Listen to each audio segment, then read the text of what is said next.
एक मोहनपुर नामक गांव में रानी नाम की एक महिला रहा करती थी।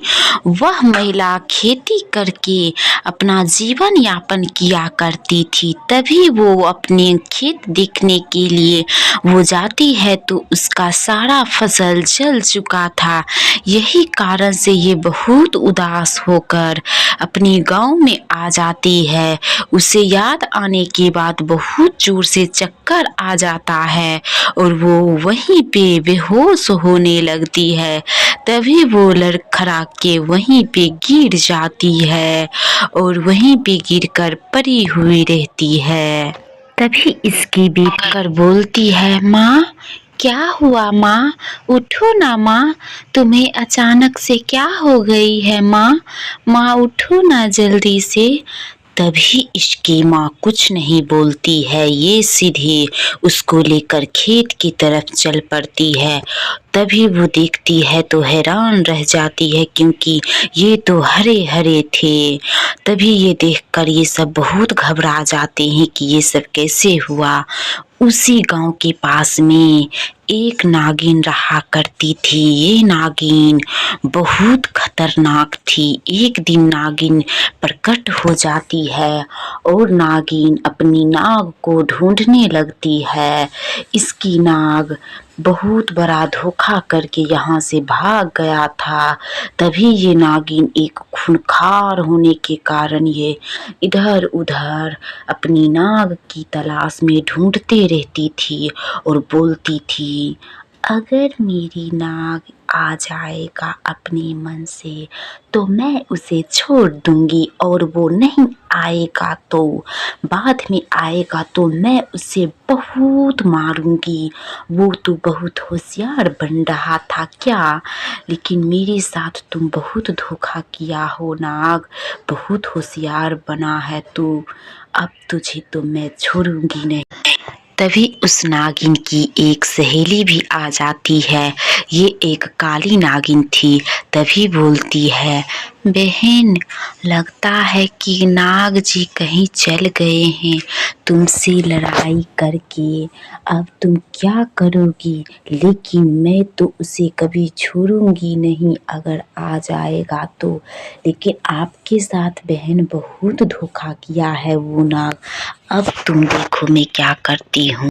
मोहनपुर नामक गांव में एक लड़की जो अपनी माँ को ढूंढ रही होती है और बोल रही होती है, माँ फिर से तुम कहाँ चल गई हो माँ, कहाँ चल गई हो।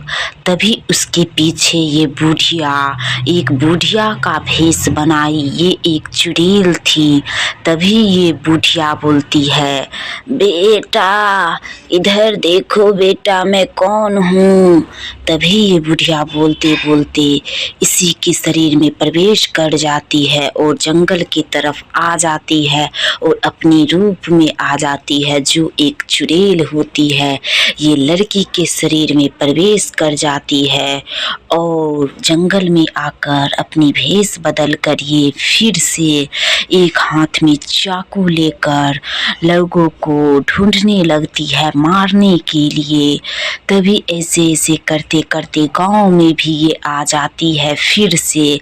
ये दिन भर अपनी भेष ही बदल बदल कर लोगों को मारती थी।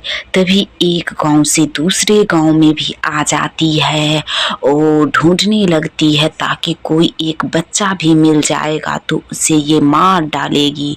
तभी ये लड़की जो जिसके शरीर में प्रवेश कर गई थी वही लड़की आकर अपनी भाई से बोलती है, भाई तुम चलो ना जंगल की तरफ आज घूमने के लिए, क्योंकि बहुत दिनों से मैं घूमने के लिए कहीं भी नहीं गई हूँ। हमको तो घर पे मन नहीं लगता है, चलो ना भाई, चलो रंग बिरंगे जंगल। तभी ये लड़की जंगल में ले आकर ये लड़की भाई को अकेले ही छोड़ देती है। ये तो लड़की नहीं थी बल्कि इसमें तो चुड़ैल का वास था। इसी के शरीर में चुड़ैल प्रवेश कर गई थी। तभी इस लड़का को जंगल में आकर छोड़ देती है। तभी रात हो जाता है और ये लड़का को पैर आगे बढ़ ही नहीं रहा था। तभी ये लड़का बोलता है, अरे भाई, लगता है कि पैर में जाता बंध गया है क्या। तभी ये अचानक से उसे चक्कर जोर से आया। तभी ये लड़का गिर गया वहीं पे और गिर कर बोलने लगा, अरे भाई, कौन हो जो मुझे इतना सता रहा है? कौन हो? जल्दी से निकलो।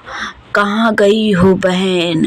आओ मुझे बचाने के लिए। देखो मैं कहाँ पर हूँ। बहन, तुम मेरे साथ अच्छा नहीं की। देखो मैं इधर मर रहा हूँ और तुम हमारे साथ लुका छुपी खेल रहे हो। आओ जल्दी से। हमें लगता है कि कोई किसी ने मार दिया है। लगता है वही मोहनपुर नामक गांव में एक लूनी चिड़िया रहा करती थी। ये लूनी चिड़िया अपनी पेट को पालने के लिए ये इधर उधर दिन भर घूमती रहती थी। अपनी बच्चों को खाना खिलाने के लिए, अपनी पेट पूजा करने के लिए। तभी ये लूनी चिड़िया एक गेहूं के खेत में आ जाती है और जोर जोर से काँव काँव करके बुलाने लगती है। तभी कोई लोग नहीं आती है तो ये गांव में आकर बहुत जोर जोर से काँव काँव करके ये अपनी भाषा में सभी लोगों को बुलाने लगती है। क्योंकि ये लूनी चिड़िया का कोई अंडा चुरा लिया था, इसी कारण से ये लूनी चिड़िया जोर जोर से बुला रही होती है। तभी ये लूनी चिड़िया एक जंगल में आकर बहुत सारी गेहूं के दाने यहीं पे इकट्ठे कर लेती है। तभी ये लूनी चिड़िया वहीं पे इकट्ठे कर पेट भरने लगती है और समझती है कि अब मैं अपने बच्चों के लिए कुछ खाना ले जाऊंगी।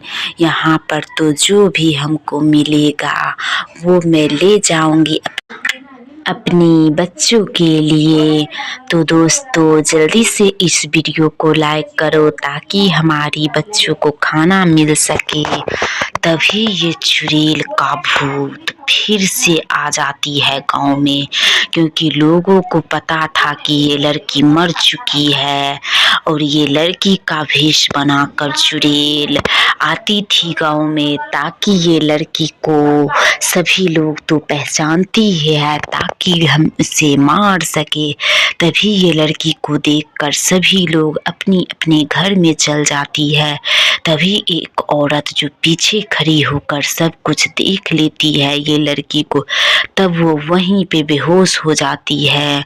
और जब इसको होश आती है तो ये फिर से यही लड़की को देखती है तो बोलती है, मुझे छोड़ दो बेटा, मुझे छोड़ दो। मैं जानती हूँ कि तुम लूसी नहीं हो। लूसी तुम नहीं हो, तुम में तो चुड़ैल का वास है। तुम तो कब मर चुकी हो और तुम एक चुड़ैल बन चुकी हो। तुम क्यों ऐसा कर रही हो मेरे साथ? बेटा मुझे छोड़ दो। आओ मुझे बचाने के लिए कोई। तभी ये औरत में भी समा जाती है। तभी ये औरत यहीं पे आंख बंद कर खड़ा थी ताकि कोई लोग आएगा तो मुझे जगाने के लिए मैं उसे मार डालूंगी। तभी ये देखती है उधर से आते हुए तो ये वहीं पे भेष बदल कर सो जाती है। कोई लोग जल्दी से आओ उठाने के लिए इसे। यही बात सोचकर ये सो जाती है और बोलती है, कोई मुझे आओ बचाने के लिए। कोई आओ, देखो मैं यहीं पे सो रही हूँ। आओ ना जल्दी से कोई लोग, मैं बहुत दिनों से भूखी हूँ। जल्दी से आओ, नहीं आओगी तो मैं यहीं पे सोऊंगी। कलकतिया काकी जल्दी से आओ ना। लूनी चिड़िया जल्दी आओ, नहीं तो मैं यहीं पे सोऊंगी। यही बात कहकर ये औरत वहीं पे सोई रहती है। इसे कोई लोग उठाने के लिए नहीं आती है। क्योंकि सारे के लोग समझ जाते हैं कि ये एक चुड़ैल बन चुकी है और ये अपनी भेष को बदलकर सभी लोगों को मारना चाहती है। यही कारण से कोई लोग इसे बचाने के लिए नहीं आती है। ये बेचारी यहीं पे भेष बनाकर रह जाती है अकेली। तो दोस्तों, कैसी लगी ये वीडियो? अगर ये चुड़ैल की कहानी अच्छी लगी हो तो जल्दी से एक लाइक कीजिएगा और सब्सक्राइब कीजिएगा। एक जंगल में एक नदी था। उस नदी में एक चुड़ैल रहा करती थी। वो चुड़ैल दिन भर वो नाव चलाया करती थी ताकि कोई लोग आएगा तो यही नदी में मार डालूंगी। वही जंगल में एक लकड़हारा जो रोज लकड़ी काटने के लिए जंगल की तरफ आ जाता है और लकड़ी काटने को सोचता है। वो इधर उधर भटकने के बाद वो दूसरे जंगल में चल जाता है और लकड़ी काटने लगता है, सूखी सी लकड़ी। और वो लकड़ी काटते काटते शाम बिता देता है। शाम हो जाने के बाद वो जल्दी से बहुत सारे लकड़ी लेकर चल पड़ता है अपने गांव की ओर। और गांव की ओर वो जा रहा था तो बहुत उसे भय लगने लगा था। तभी वो कैसे कैसे कर कर लकड़ी काट कर वो घर अपना पहुंच जाता है। तभी वो घर पहुंचने के बाद उसे बहुत सारा मन में भय आ रहा था कि कोई हमें पीछा कर रहा है। यही बात सोचकर वो बहुत घबराया हुआ था। तभी वो गांव की ओर बढ़ता है, अपने गांव की तरफ। तभी उसे एक बवंडर की तरह चारों तरफ से कोई चीज़ घेर रहा होता है। तभी एक चुड़ैल प्रकट हो जाती है जिसे वो देखकर घर में घुस जाता है। उसी जंगल के पास में एक लड़की रहा करती थी जो अनाथ थी। वो रोज यही जंगल आया करती थी घूमने टहलने के लिए। तभी ये लड़की चुड़ैल देखती है तो सारे गांव वालों को बुलाकर ये लड़की चुपचाप कह देती है कि कोई लोग उस जंगल में मत जाया कीजिएगा, उस जंगल में चुड़ैल रहती है, वो भी नदी में। तभी सारे गांव वाले ने मिलकर रात को ही सब गांव वाले एकजुट होकर आ जाते हैं देखने के लिए कि कहाँ है नदी और कहाँ चुड़ैल रहा करती है। तभी ये लोगों को नहीं दिखाई देता है तो फिर से वो गांव में आ जाते हैं और गांव में आकर बोलते हैं, अरे बेटा, कहाँ है यहाँ पर चुड़ैल जो तुम बोल रही थी? उसी जंगल के पास में एक लड़की जो अपना परिवार ले रहा करती थी। ये लड़की बहुत सुखी संपन्न थी। तभी ये लड़की बाजार से सब्जी खरीद लेती है और अपनी गांव की तरफ आ जाती है क्योंकि ये लड़की बहुत अच्छी थी और यही गांव में एक छोटी सी कुटिया बनाकर अपना जीवन व्यतीत करती थी। तभी ये अपनी कुटिया में आ जाती है और इतनी गर्मी होने के कारण ये बोलती है, आज तो मैं बाहर में ही खाना बनाऊंगी और अपनी छोटी सी मुन्नी को यहीं पे बैठकर खाना खिलाऊंगी। आज तो मैं यहीं पे बनाऊंगी खाना। तभी ये लड़की घर के बाहर में भी ये बनाने लगती है खाना और खाना बना लेती है। आज ये खीर बनाती है और समझती है खीर बनाकर आज मैं और अपनी बेटे के साथ मैं खीर का आनंद उठाऊंगी। तभी ये माँ बेटी दोनों मिलकर खीर खाने लगती है और अपनी छोटी सी नन्ही से मुन्ने को खाना अपनी प्यारे से हाथों से खिलाने लगती है और समझती है अब से मैं यही जगह खाना बनाऊंगी। वही जंगल में जो नदी में एक चुड़ैल रहा करती थी, वही नदी में एक जलपरी भी रहा करती थी। जब ये चुड़ैल चल जाती थी तो ये जलपरी निकलती थी और बोलती थी, अरे यहाँ पर तो बहुत सारे चुड़ैल रहा करते हैं। लगता है कि हमको ये नदी छोड़कर जाना ही पड़ेगा। अब मैं जाती हूँ। तभी ये जलपरी चल आती है दूसरी नदी के पास। ये तो बड़ा सा नदी तो नहीं था, लेकिन छोटा सा नदी था। इसमें पानी बहुत कम था, इसीलिए ये जलपरी बहुत आश्चर्यचकित होकर देखने लगती है। तभी वो देख देख कर दूसरे जंगल में जाने की सोचती है। तभी एक जंगल में आती है तो यहाँ पर बहुत सारी रंग बिरंगी फूल लगी हुई थी। तभी ये जलपरी बोलती है, अब से तो मैं यही जंगल में रहूँगी। वो तो नदी में तो चुड़ैल रहा करती है। वो नदी में रहने से ही क्या फ़ायदा। अगर हमको तैरने का मन करेगा तो मैं इसी तरह से यहीं पे तैरने लगेंगे और मैं वो नदी कभी भी नहीं जाऊंगी। तभी ये चुड़ैल के कारण ये चल आती है और कहती है, देख तू चुड़ैल, अब तो मैं छोड़ दी हूँ वो नदी। अब तुम ये जंगल में मत आना। ये जंगल तो मेरा है। ये जंगल नहीं बल्कि स्वर्ग जैसा है।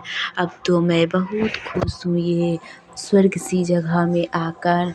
अब तो मैं ढूंढूंगी तो इससे भी अच्छी जगह पे जा सकती हूँ। अब मैं जा रही हूँ ये जंगल से भी। तभी वो जलपरी एक स्वर्ग जैसी जंगल में आ जाती है। और ये तो जंगल तो नहीं था, ये एक बगीचा था, जिसे वो देखकर बहुत खुश हो जाती है। ये जलपरी खुशी होने के कारण ये सोने के अपनी बाल लगा लेती है। और ये तो जलपरी का पूरा शरीर सोने का बना हुआ था। तभी ये जलपरी बोलती है, अरे बगीचे, मैं अब देखो मैं एक जलपरी हूँ, जो मैं ये जंगल में नहीं बल्कि एक बगीचे में आया हूँ।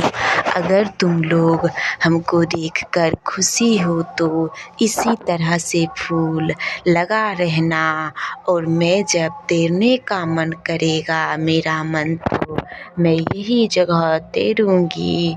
ये तो मेरी मन का बात है कि मैं कहाँ जाऊँ और कहाँ पे रहूँ।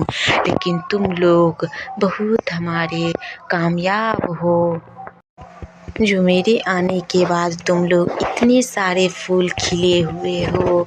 क्योंकि इतने सारे फूल को देखकर मैं बहुत प्रसन्न हो गई हूँ। तुम लोग इसी तरह से फूल खिले हुए रहना, क्योंकि ये फूल देखकर मैं बहुत खुश हो जाती हूँ। चलो अब मैं सो जाती हूँ, तुम लोग भी सो जाओ।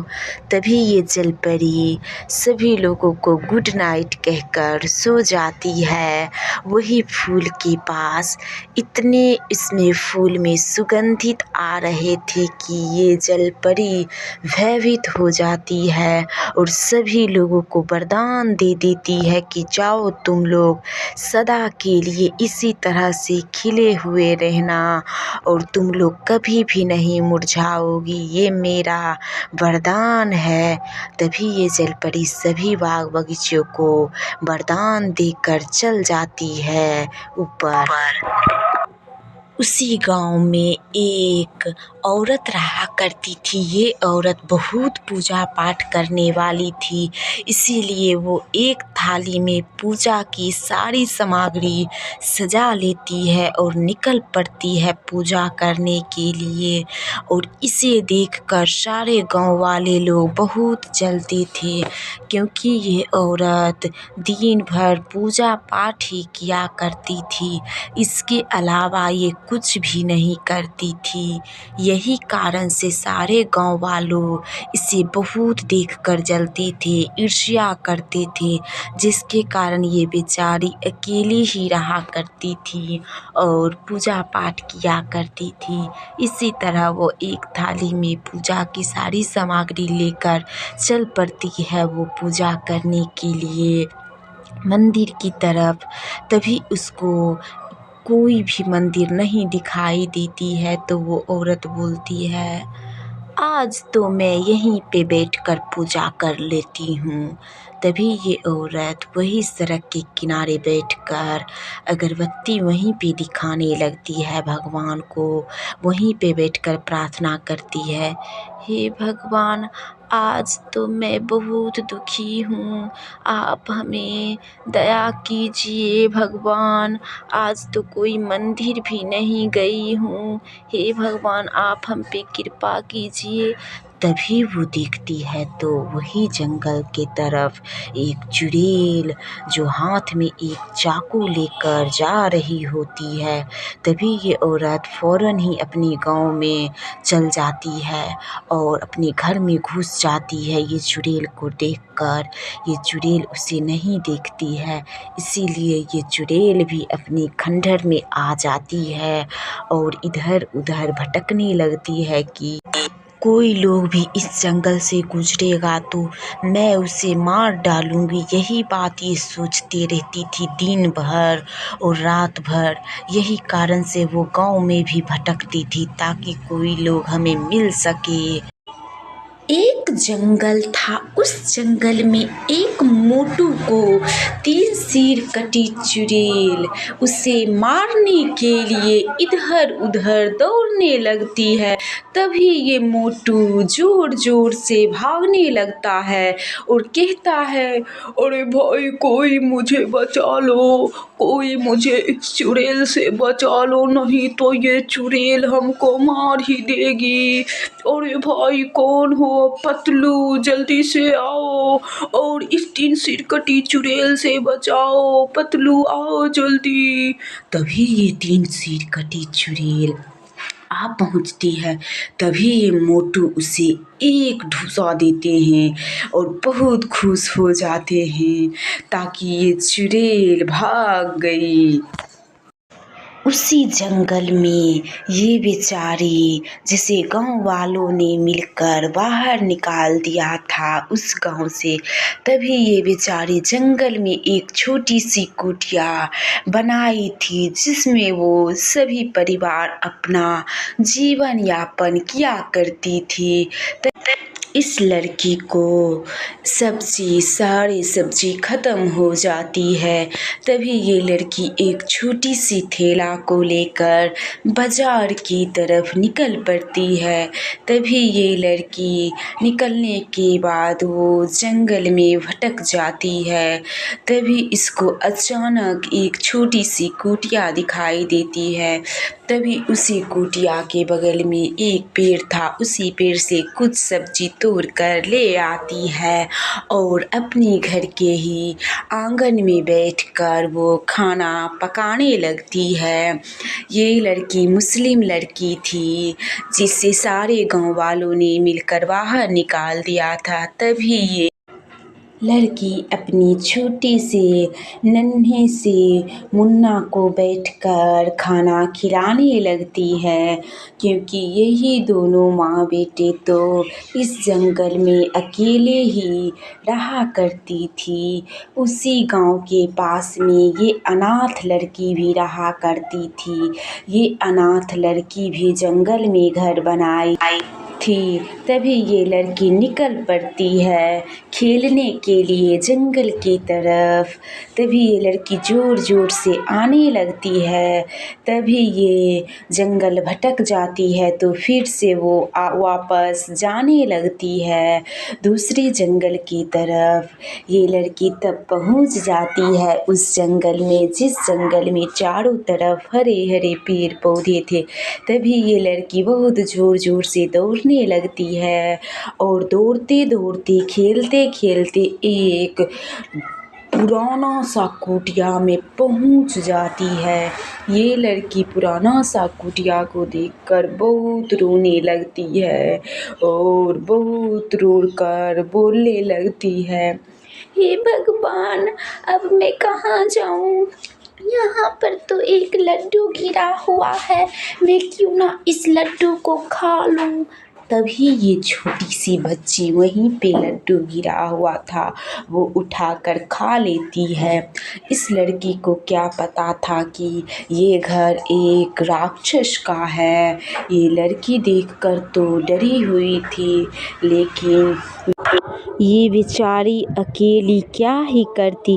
तभी इस घर को वो वाय वाय करने लगती है और वाय वाय कर कर बोलती है बहुत ज़ोर ज़ोर से, चलो अब हम चलते हैं फलों की टोकरी लेकर अपने घर की तरफ।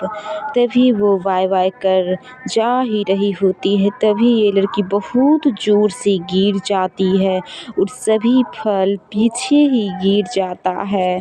तभी ये लड़की देखती है तो पूरा का पूरा टोकरी खाली हो गया था। तभी ये लड़की वहीं पे बैठकर अपनी फ्रॉक से पोंछ लेती है और कहती है, अरे मैं कैसे गिर गई, हमको तो चोट भी बहुत ज़ोर से लग गया और सारा फल भी गिर गया, अब मैं क्या करूं? हमको तो बहुत रोना आ रहा है, अब मैं घर जाऊंगी तो मैं क्या खाऊंगी? हे भगवान, ये क्या हो रहा है मेरे साथ? मैं अब घर कैसे जाऊंगी? मैं अब खुशी खुशी नाचूंगी कि हमको तो भगवान देंगे और फल लेकर, इसी कारण से तो मैं खुशी से नाच रही हूँ और मैं ऐसे ऐसे करके फल को काटूंगी और खाऊंगी। तभी भगवान बहुत सारे फल देती है ये लड़की को। तभी ये फल नीचे से सभी उठा लेती है एक टोकरी में और खुशी से वो नाच उठती है और ये इतनी खुश होती है कि इसको कुछ दिखाई भी नहीं दे रही होती है। तभी ये लड़की चल जाती है अपने घर की तरफ। तभी एक लड़का जो अपनी सुगर और बहुत सारी बकरी को लेकर निकल पड़ता है उसे चराने के लिए। तभी वो जंगल की तरफ जाता है। तभी ये जलपरी को सब बात पता चल जाता है कि इस गांव में, इस जंगल की तरफ एक अनाथ लड़की का घर है जिसमें वो अनाथ लड़की रहा करती है। तभी ये जलपरी आकर बोलती है, अरे बेटा, कहाँ हो तुम कहाँ हो बेटा? मैं तुम्हें अकेली नहीं रहने दूँगी। अरे बेटा, मैं तुम्हें ही ढूँढने के लिए आई हूँ। ऐसे बात बोलकर ये जलपरी वहीं पे सो जाती है, क्योंकि ये जलपरी रात भर यही लड़की को ढूंढती रह गई, ये सोई नहीं थी। तभी ये जलपरी को होश आया तो फिर से वो इधर उधर देखने लगती है ताकि उस लड़की का थोड़ा भी साया हमको मिल जाए। तभी ये जलपरी बोलती है, कहाँ चल गए हो बेटा? बेटा, तुम आ जाओ ना, मैं एक जलपरी हूँ और मैं तुम्हें भूखा नहीं रहने दूँगी। तुम अब से मेरी बेटी कहलाओगी, मैं तो तुम्हें ढूंढ कर ही मानूंगी। तभी ये जलपरी वहीं पे पैर दर्द होने के बाद वहीं पे ये जलपरी बैठ जाती है और फिर से उसे ज़ोर ज़ोर से बुलाने लगती है। ये जंगल में नहीं मिलती है तो दूसरे जंगल में भी आकर ये जलपरी इधर उधर, ये जलपरी 2 दिन से भूखी जलपरी इधर उधर वो अनाथ लड़की की तलाश में ढूंढते रह गई। तभी वो बोलती है, अरे बेटा, तुम कहाँ हो?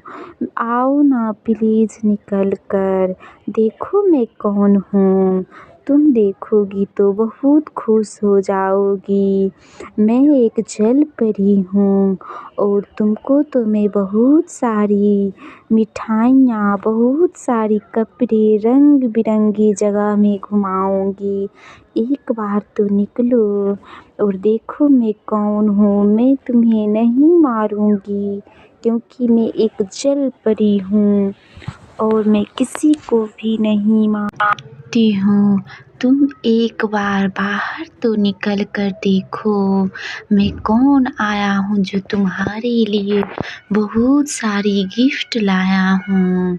देखो तुम, मैं कैसे कैसे तुमको करके दिखाऊंगी और मैं उसी जल में तुमको भी ले जाऊंगी।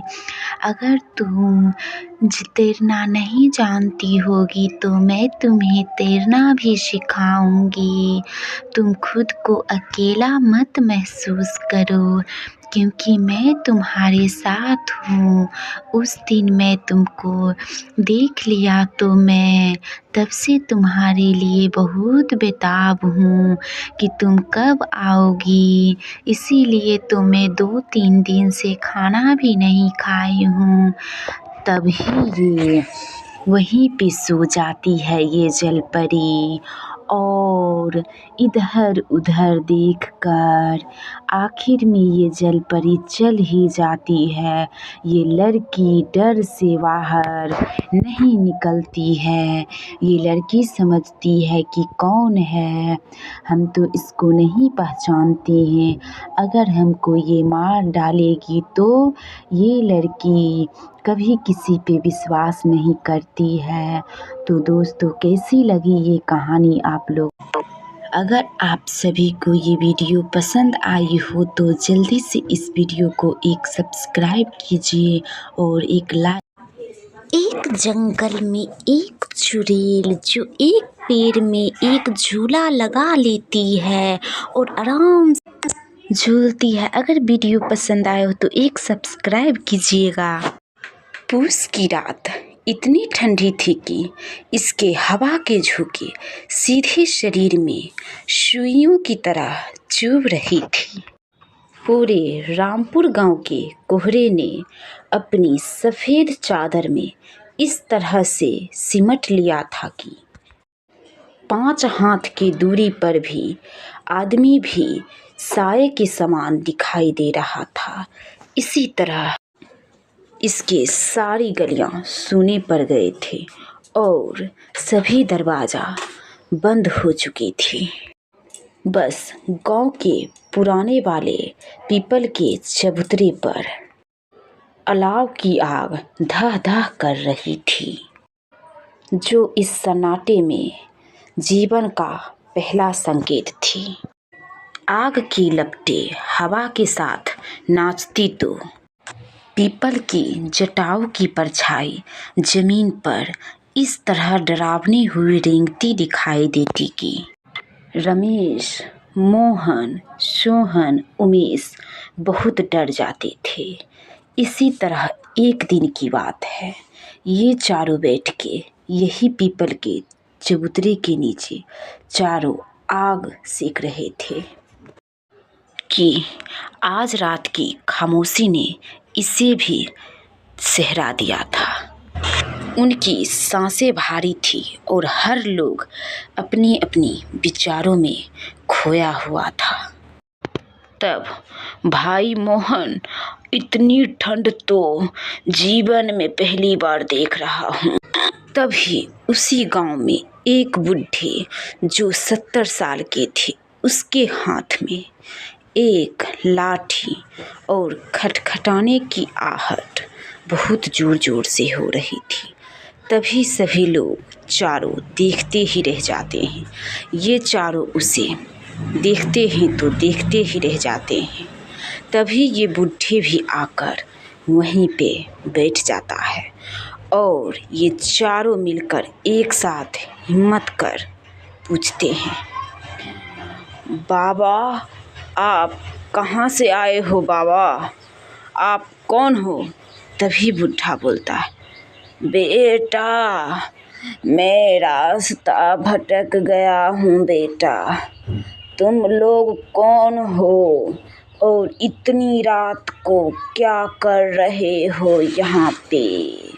और तुम लोगों को घर नहीं है जो इस पीपल के चबूतरे के नीचे आग सेक रहे हो? तभी ये चारों कुछ नहीं बोलते हैं। ये चारों वहीं पे बैठकर इन बातों को सुनने लगता है।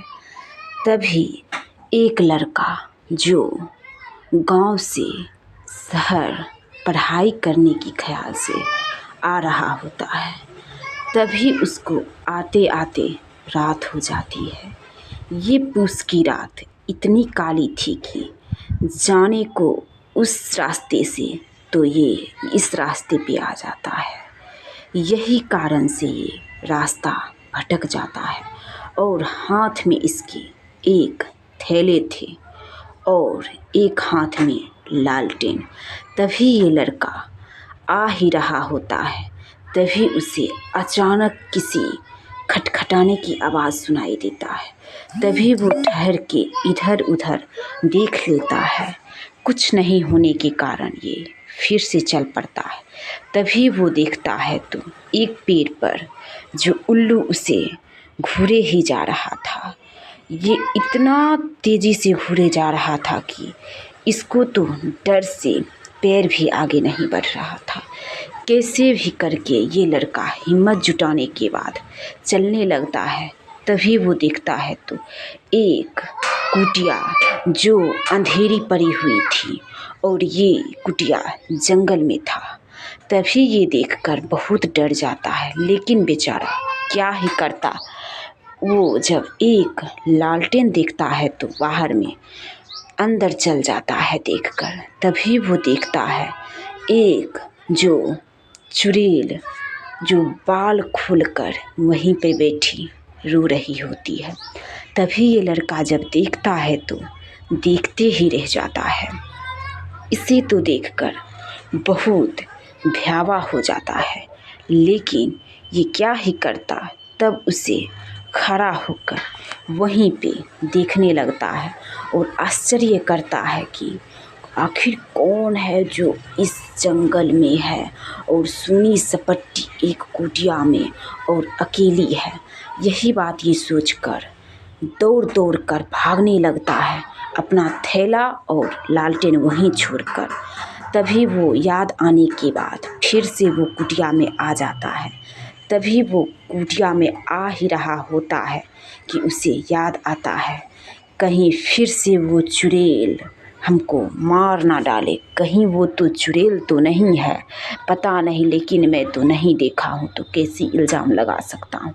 तभी वो छोड़ देता है वहीं पे थैला और लालटेन और एक कुआं के नज़दीक आकर बैठकर सोचने लगता है। इसके नज़र से वो बात हट ही नहीं रही होती है।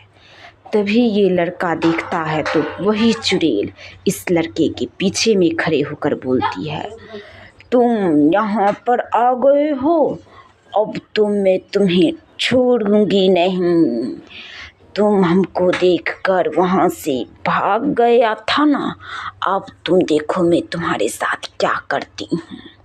तभी ये चुड़ैल उसकी पीठ पे खड़ा होकर उसे गला दाबने ही वाली थी कि मंदिर से घंटी की ध्वनि सुनाई देती है। तभी ये चुड़ैल भाग जाती है। ऐसे करते करते सुबह हो जाती है। तभी ये लड़का वहीं पे बैठा ही रहता है कि गांव के मुखिया और दो लोग आ जाता है और इसे पूछने लगता है सारी बात। और फिर से ये जो मुखिया जो था इसे ले आकर आग को सेकने के लिए शाम होने के बाद बुला लेता है। तभी वो आग सेकने के लिए नहीं आता है, वो तो भाग गया था। लेकिन ये चारों आपस में बातचीत कर रहा था कि आखिर भाई ये कौन था जो गांव में आया था शहर को तलाश करने के लिए। ये तो गांव ही था, लेकिन बेचारा क्या ही करता। बेचारा तो समझ गया कि ये शहर है, यही कारण से ये आ गया था। तभी रात हो जाती है। ये बात चारू को बात करते करते तभी ये चारों वहीं पे आग की सेकाई कर रहे होते हैं। तभी ये चारों वहीं पे बैठे हुए अचानक चुप हो जाते हैं। उसे कहीं खटखटाने की आवाज़ आती है। तभी ये चारों कुछ नहीं डर से बोलती है। तभी वहीं पे वही चुड़ैल प्रकट हो जाती है और ये चुड़ैल सभी लोगों को देखने लगती है। तभी चारों के आग वहीं पे बुझ चुके थे और अंधेरी चारों तरफ अंधेरे अंधेरे हो गया था। तभी ये चारों और ये बुढ़ा देखकर बहुत डर जाता है और आश्चर्य करने लगता है कि अब क्या करेंगे चारों। तभी वो कहता है, अरे भाई भागो यहाँ से, तुम्हारे पीछे में चुड़ैल है, देखो तो जरा पीछे, जल्दी से यहाँ पे जलाओ आग, नहीं तो बहुत अन्याय हो जाएगा। तभी ये चारों कैसे कैसे करके हिम्मत जुटाने के बाद फिर से वो आग जलाने लगता है। इधर उधर तो काली काली बादल के छाए पड़ गए थे। कहीं पे कुछ दिखाई नहीं पड़ रहा था कि आखिर ये कहाँ जाता। ये चारों बहुत ही डर गया था। तभी ये बूढ़े बोलते, बेटा तुम टेंशन मत लो, मैं सब कुछ संभाल लूँगा। तुम लोग क्यों इतना टेंशन कर रहे हो, मैं सब कुछ देख लेता हूँ क्या हो रहा है ये सब। वो जो लड़का जो था फिर से उसे घर नहीं मिलने के कारण फिर से वो कुआं में आ जाता है, कुआं के पास। तभी ये चुड़ैल उसे पीछे में खड़े होकर गला को दाबने लगता है। तभी ये लड़का बोलता है, कौन हो, मुझे तो छोड़ दो, आज भर के लिए मुझे बख्श दो। मैं गांव से पढ़ाई करने की तलाश में शहर आया था, रास्ते भटक गए थे, इसीलिए मैं उस कुटिया में चला गया। मुझे माफ़ कर दो, अब से मैं कभी भी नहीं जाऊंगा। प्लीज़ खुदा के लिए हमको यहीं पे छोड़ दो, मैं किसी को कुछ नहीं बिगाड़ा हूँ, तुम मुझे छोड़ दो ना प्लीज़। यही बात कहकर ये भागने लगता है और उस गांव में चारों के चारों जो थे, जो आग को सेक रहे थे, वो चारों बहुत डरे हुए थे। उसे तो घर जाने का रास्ता भी नहीं दिखाई दे रहा था, इतना काला काला अंधेरा छा गया था। तभी ये बुढ़ा चारों को दिलासा दिलाने लगता है और फिर से आग जलाने लगता है। वो आग जला ही रहा होता है कि आग बुझ जाता है फिर से। तभी उसे चार गो उसे आँख दिखाई देने लगता है। इतना अंधेरा था कि घर जाने की कोई रास्ता भी नहीं दिखाई दे रहा था। ये चारों तो मन ही मन रो रहा होता है और वो बाबा को बात में फंसाए हुए रहता है। तभी अचानक से ये चुड़ैल उसके सामने प्रकट हो जाती है। चारों के चारों वहीं पे बैठकर डर जाता है और तभी ये चुड़ैल आकर ज़ोर ज़ोर से नाचने लगती है। तभी ये कहता है डरते डरते, कौन हो, मुझे छोड़ दो, प्लीज़ मुझे छोड़ दो, मैं जा रहा हूँ। तभी ये चुड़ैल उसे चारों तरफ से घेर लेती है। तभी ये लड़का ज़ोर ज़ोर से उछलने लगता है और कहता है, तुम कौन हो और यहाँ पर क्या कर रहे हो, प्लीज़ मुझे खुदा के वास्ते छोड़ दो ना, अब से मैं नहीं आऊँगा यहाँ पर, मुझे छोड़ दो आज भर के लिए, प्लीज़ मैं तुम्हारे पाँव पड़ता हूँ, प्लीज़ मुझे छोड़ दो। तो दोस्तों कैसी लगी ये चुड़ैल की कहानी? अगर आप लोगों को अच्छी लगी हो तो जल्दी से इस वीडियो को एक लाइक कीजिए और एक सब्सक्राइब कीजिए ताकि नए नए वीडियो का नोटिफिकेशन सबसे पहले आप पर पहुंच जाए और घर बैठे ही आप लोग इस वीडियो का आनंद उठा सकते हैं।